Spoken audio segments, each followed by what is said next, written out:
사도행전 16장은 바울의 2차 선교 여행이 시작되는 내용을 우리에게 보여주고 있습니다. 1차 선교 여행을 마치고 나서요, 이제 2차 선교 여행이 시작되는 2차 선교 여행은 터키, 지금의 이제 터키 지방을 넘어서 유럽까지 진출하는 엄청난 이제 대장정의 이제 선교가 이제 시작이 되고 있습니다. 오늘 이제 그 시작하는 그 부분을 우리가 읽으면서 말씀을 나누게 되는데요.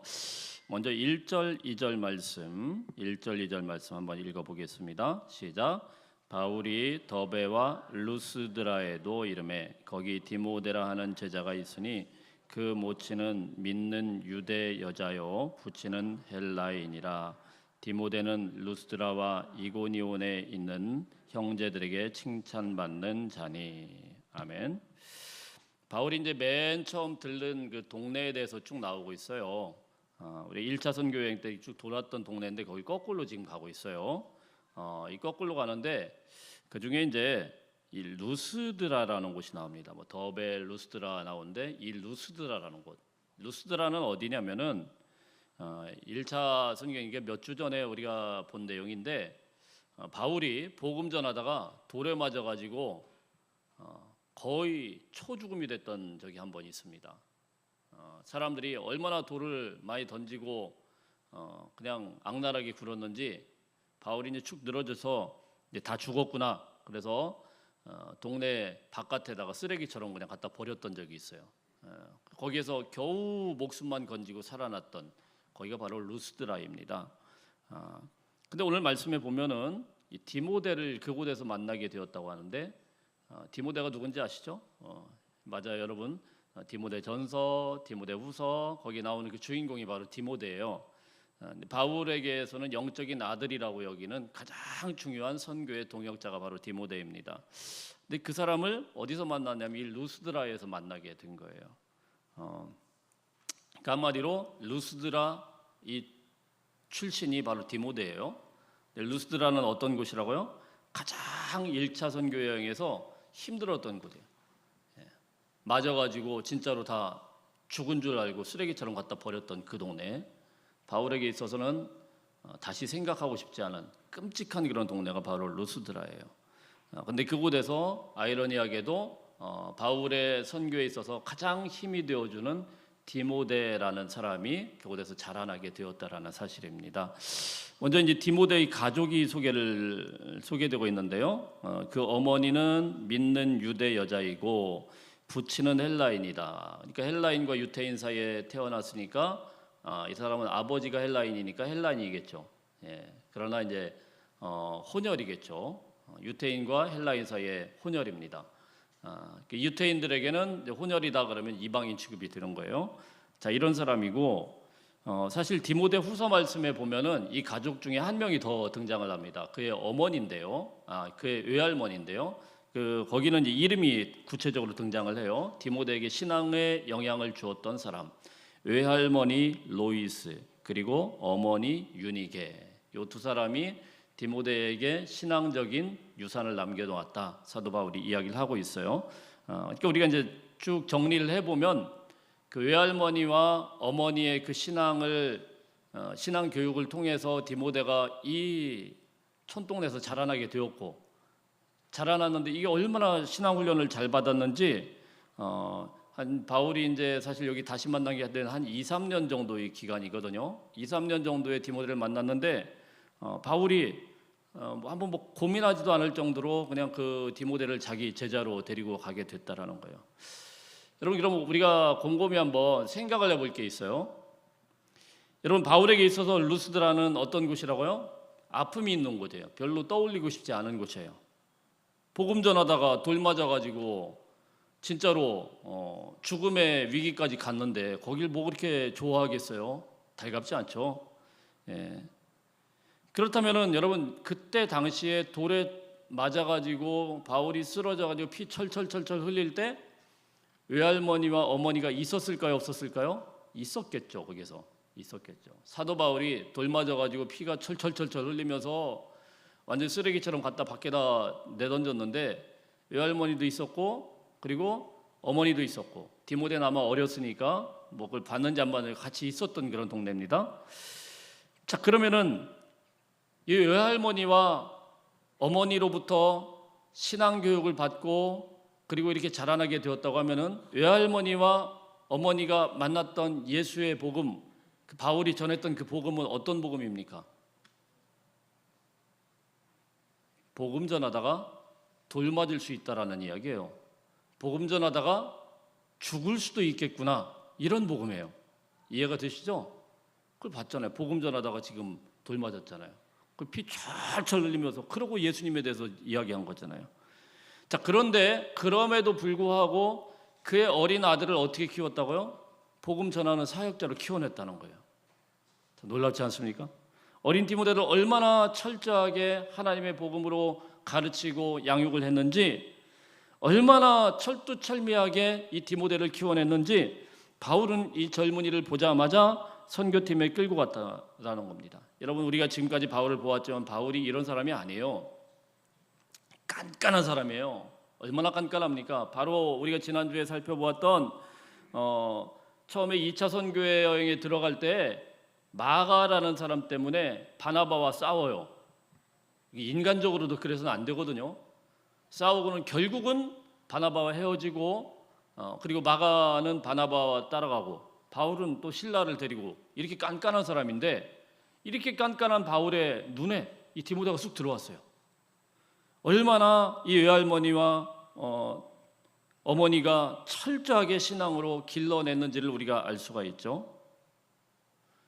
가끔 목회하다 보면은 아이들, 자녀들 신앙 상담을 하시는 부모님들이 가끔 계셔요. 그리고 또 심지어는 그것 때문에 우리 교회를 못 다니고 다른 교회 가야 됩니다, 이런 분들도 가끔 있더라고요. 무슨 말씀이냐면은 우리 교회는 자기들이 볼 때 이 아이들이 충분히 신앙을 교육을 받을 수 있는 시스템이 없다라는 것이죠. 예. 사실 저희가 좀 뭐 저희 교회에서 그랬다는 게 아니고, 제가 지금 겪어온 그런 교회들, 좀 작은 교회들, 뭐 저희 교회에서 뭐 오셨다 그렇게 가신 분은 아직까지는 없어요. 근데 이제 물어보는 분들이 가끔 있어요. 거기 유초등부 있습니까? 중고등부 있습니까? 네. 그러면은 이제 그 확인하고 오시는 거죠. 근데 없습니다. 그러면은 예, 알겠습니다. 그러고 안 나오시는 거죠. 물론 뭐 그분들이 선택할 수 있어요. 그리고 그분들이 생각하시는 건 뭐냐면은, 우리 아이들을 위해서는 시스템이 좀 돼 있고 좀 큰 교회로 가서 우리 아이들의 신앙을 위해서는 내가 큰 교회로 가는 게 맞다, 이렇게 생각을 하시는 거예요. 제가 뭐 큰 교회가 어떻다, 작은 교회가 어떻다, 물론 뭐 차이가 있고 그렇기 때문에 큰 교회는 더 어린 아이들이 많이 오고 뭐 이럴 수는 있겠는데, 분명하게 하나 말씀을 드리고 싶은 게 있는데요. 큰 교회로 간다고 해서 그 아이가 큰 믿음을 가지고 작은 교회 아무런 그런 시스템도 없는 데 가서 그렇게 자란다고 해서 걔가 작은 믿음을 가지고, 그건 아니라는 거예요. 예.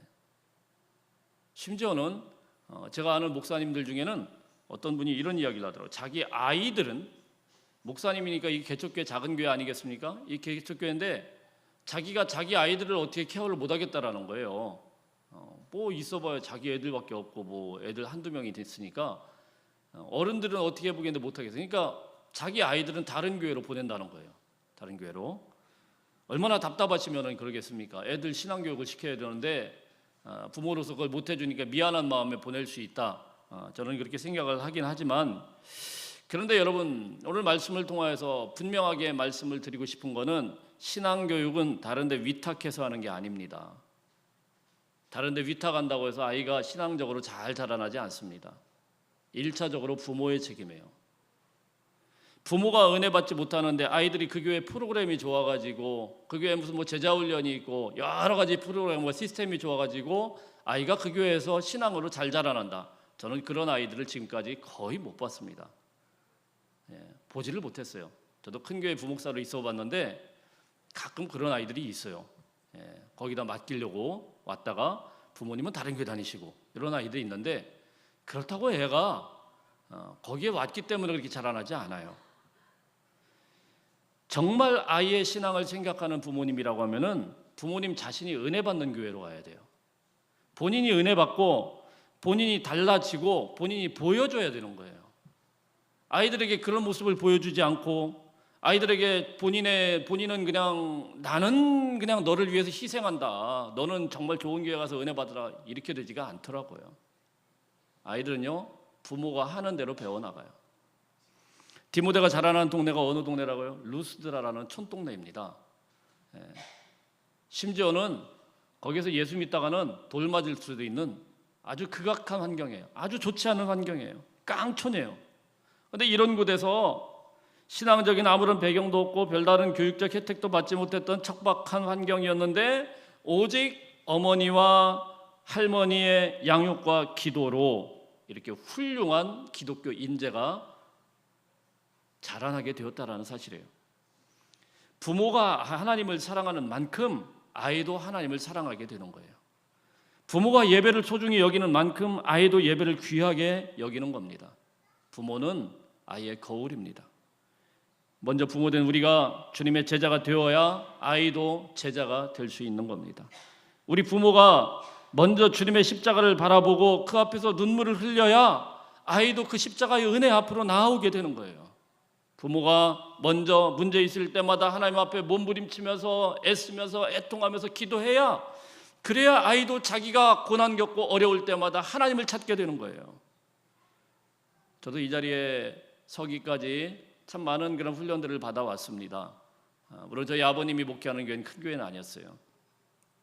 공부도 오래 했고, 그리고 신학훈련도 오래 했고, 또 목회훈련도 여러 훈련들도 많이 받았습니다. 선교훈련도 받았습니다. 큰 선교단체에서도 훈련도 받아봤고요. 다 받아봤어요.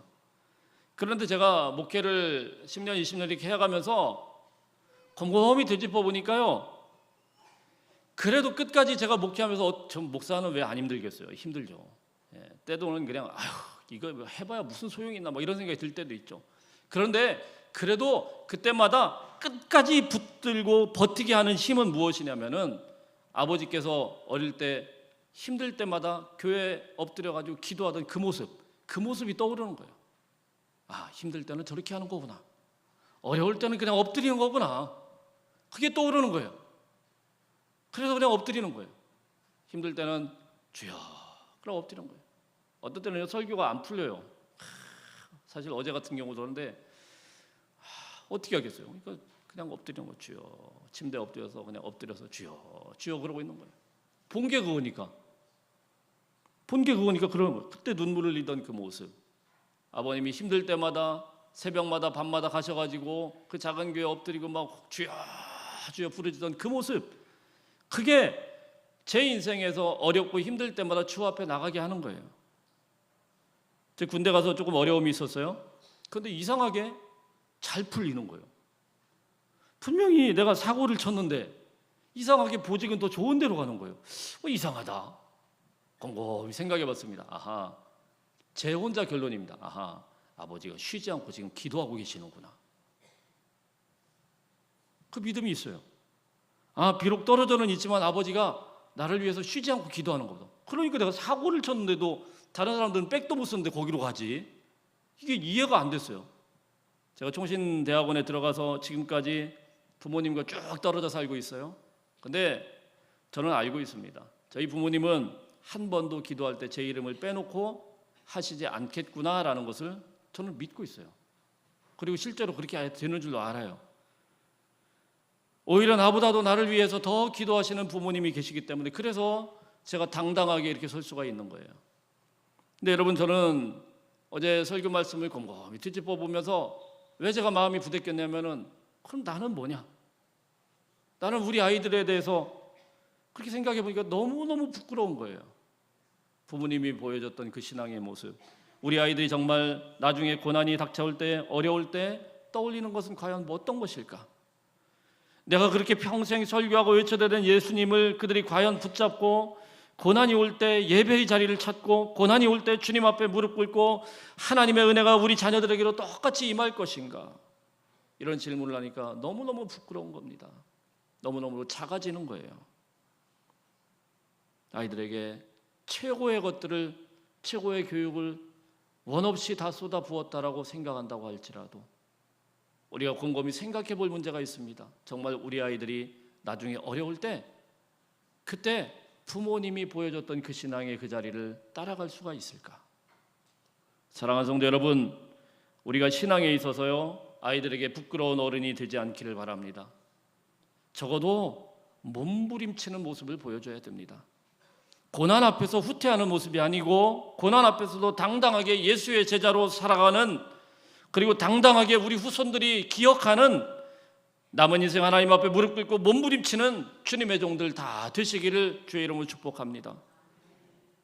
2절 말씀을 보면은요, 이 디모데에 대한 소문이 퍼지는데 루스드라를 넘어서 이고니온까지 갔다고 그래요. 이고니온은 여기서 한 30km 떨어진 곳인데 거기까지 쫙 소문이 퍼졌대요. 놀랍지 않습니까? 이 젊은 청년이 얼마나 신앙생활을 잘했는지 이 주문지 넘어서 강릉 속초까지 다 퍼진 거예요. 정말 놀라운 거 아니겠어요? 이 아이가 얼마나 잘했는지. 우리 3절 한번 같이 읽어볼까요? 3절 시작. 바울이 그를 데리고 떠나고자 할새 그 지경에 그를 데려다가 할례를 행하니 이는 그 사람들이 그의 아버지는 헬라인인 줄 다 알미러라. 아멘. 바울이요 그 어린 제자 디모데를 보자마자 데리고 가려고 마음을 딱 먹어요. 근데 이렇게 본격적으로 선교를 떠나기 전에 디모데를 데려다가 할례를 행합니다. 좀 이해가 안 돼요. 왜냐하면은 지금까지 우리가 쭉 살펴보았는데 바로 몇 주 전에 할례 때문에 한바탕 난리가 났어요. 예루살렘 교회와 안디옥 교회 사이에서 안디옥 교회는 이방인 교회였고 예루살렘 교회는 유대인들 교회인데 유대인들이 이제 뿔따구가 나가지고 이방인들도 할례를 받아야 된다 막 이렇게 주장을 하니까 무슨 소리냐? 이래서 사도 바울이 가가지고 예루살렘에 가가지고 막 한참 옥신각신 사도들과 왔다 갔다 해서 결론이 뭐예요? 이방인들 할례 안 받아도 돼. 예수만 믿으면 돼. 이렇게 결론이 난 상태예요. 자, 그 기쁜 소식을 들고 왔는데 왜 디모데를 데려다가 꼭 또 할례를 그것도 사도 바울이 손수 이렇게 할까요? 안 해도 된단 말입니다. 전혀 안 해도 법적으로도 문제가 안 되고 누가 뭐라고 할 사람 아무도 없어요. 근데 왜 바울은 그에게 할례를 베풀었을까요?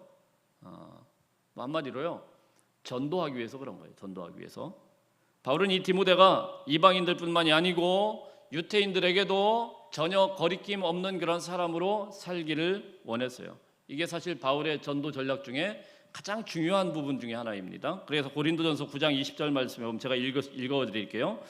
유대인들에게는 내가 유대인과 같이 된 것은 유대인들을 얻고자 하며 율법 아래에 있는 자들에게는 내가 율법 아래에 있지 아니하나 율법 아래에 있는 자같이 된 것은 율법 아래에 있는 자들을 얻고자 하며. 목사님 이게 하울링이 자꾸 떠요. 자, 무슨 말이냐면은 바울이 유대인들에게 있을 때는 유대인처럼 했고 그리고 이방인들에 있을 때는 이방인처럼 행동했어요. 왜? 전도할 때마다. 유대인들은 무엇 때문에 목숨을 걸까요? 할례를 행했느냐 안 했느냐 이거 가지고 계속 마음이 불편한 거예요. 이방인들은 어때요? 이방인들은 밥 먹는 거, 우리가 먹는 음식 먹나 안 먹나 이거 쳐다보는 거예요.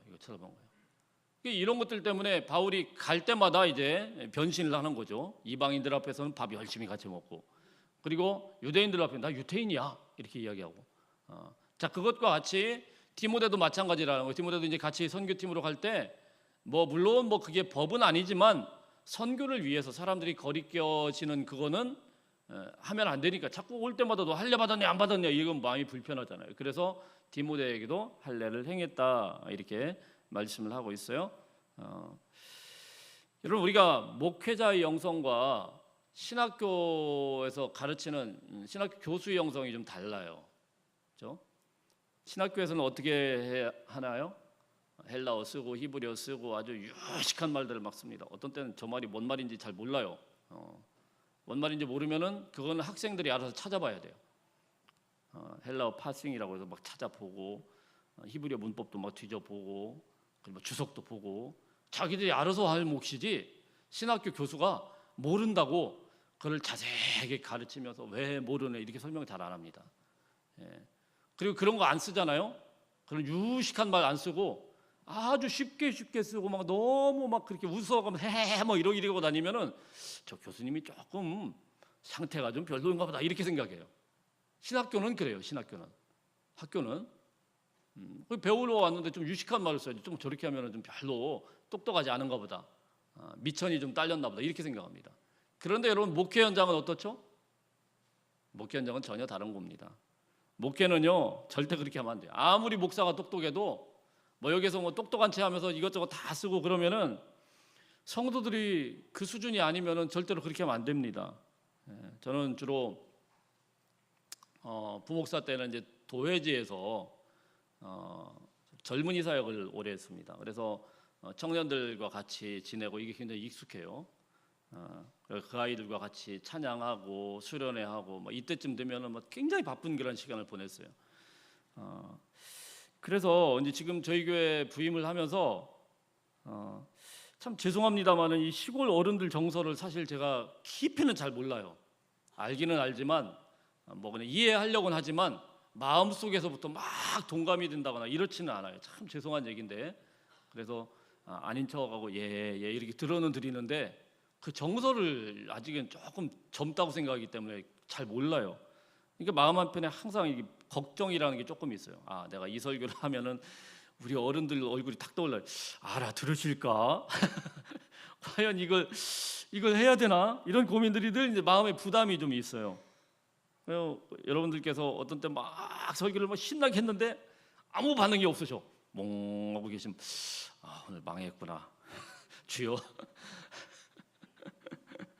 오늘 망했구나. 무슨 말씀을 드리고 싶은 거냐면은 목회자의 영성과 신학교 교수의 영성이 다르고 우리가 전도자의 영성이 달라요. 전도하려고 한다고 하면은 누군가를 전도하기 위해서는요 어떻게 해야 되겠습니까? 내가 싫어요. 진짜 싫어요. 이건 안 해도 되는 거예요. 절대로 내가 그렇게까지 할 필요가 없는 것도 해야 될 때가 있더라는 거예요. 해야 될 때가. 그 사람 한 사람 영혼 전도하기 위해서.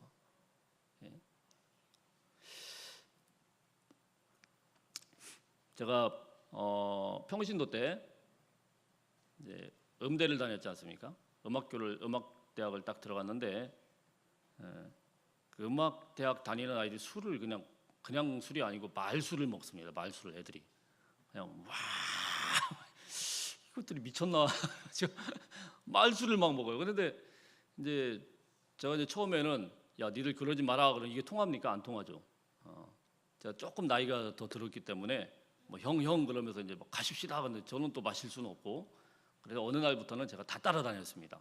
술 마시는 자리마다 새벽 2시고 3시고 다 따라다녔어요. 다 따라다녀서 같이 마셨느냐? 마시진 않고 안주만 먹습니다. 신나게. 그럼 애들이 기분이 좋을까요? 나쁠까요? 별로죠. 안주만 실컷 축내는 거예요. 그럼 눈치 슬금슬금 보다가 이제 갈 때쯤 되면 애들은 해롱해롱거리면 제가 또 다 모셔다 드렸습니다. 그때 이제 그 뭐죠? 베스탄가 그 봉고차 있잖아요. 그걸 제가 끌고 다녔기 때문에 다 태워가지고 집집마다 다 이제 배달을 다 해주고 안녕하세요 그러고 다녔어요. 근데 언젠가부터 이 아이들이 조금 힘들 때가 있지 않습니까? 힘들 때 저한테 오더라고요. 형 너무너무 힘들어. 맨정신으로 와라. 그럼 맨정신으로 옵니다. 이런저런 상담을 해주고 했는데 나중에 졸업할 때 보니까 아이들이 한 90% 이상은 다 교회를 다니더라고요. 뭐 제가 뭐 나가라 이런 건 아닌데 다니더라고요. 지들이 알아서 찾아가더라고요.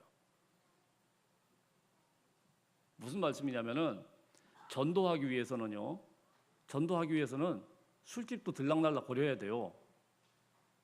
먹지는 마시고 그렇다고 지금부터 막 목사님 진짜로 할까요? 뭐 이러지 마시고 때로는 그렇더라고요. 그 문화가 그러니까 어떻게 해요? 뭐 내가 뭐 거기 가서 뭐 어떻게 한 건 아닌데 근데 제가 뭐 다음 주부터 무슨 술집을 다닌다고 이런 건 아닙니다. 그런 건 아니고요.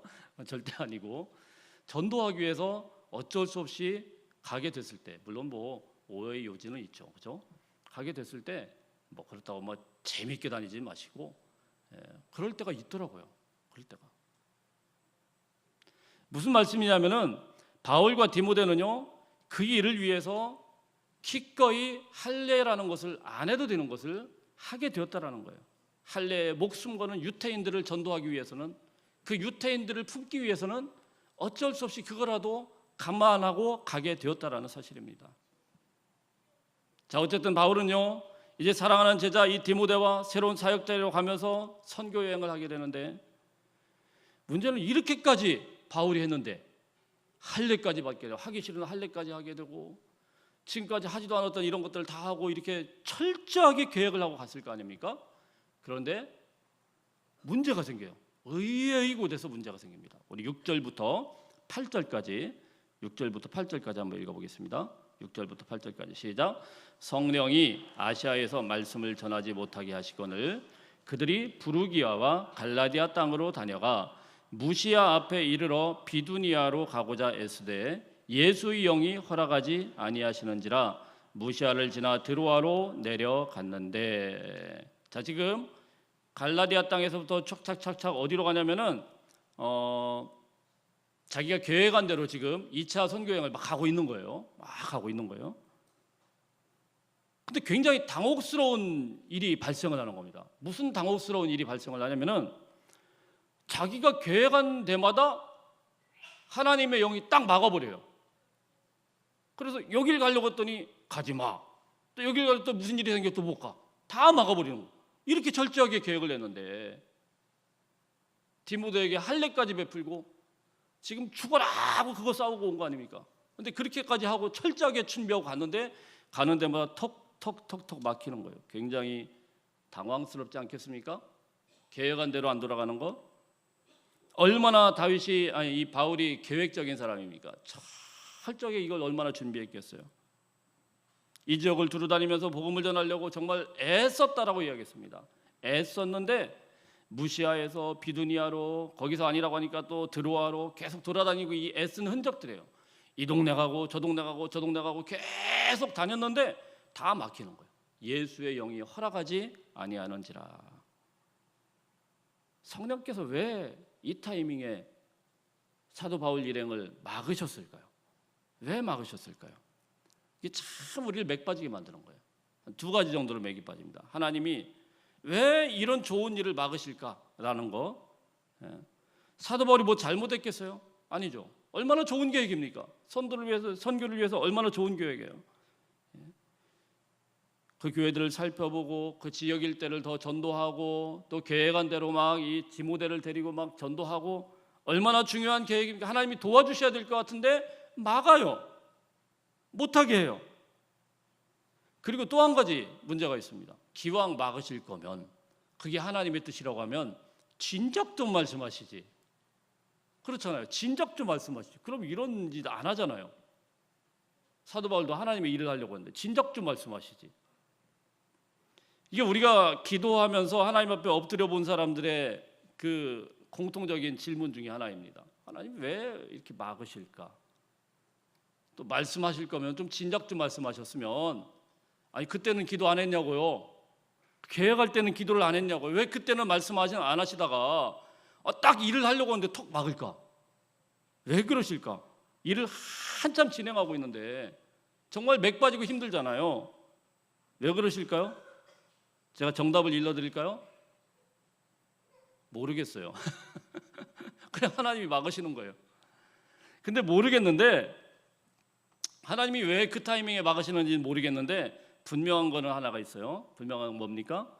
하나님께서 우리가 계획을 아무리 잘 세워도 그걸 막으실 수 있다라는 거예요. 여러분들 우리가 하나님 앞에서 기도하면서 열심히 계획을 세우시고 그리고 열심히 최선을 다해서 그걸 준비하고 완벽하다라고 생각을 하더라도 성령께서 막으실 수가 있다라는 사실이에요.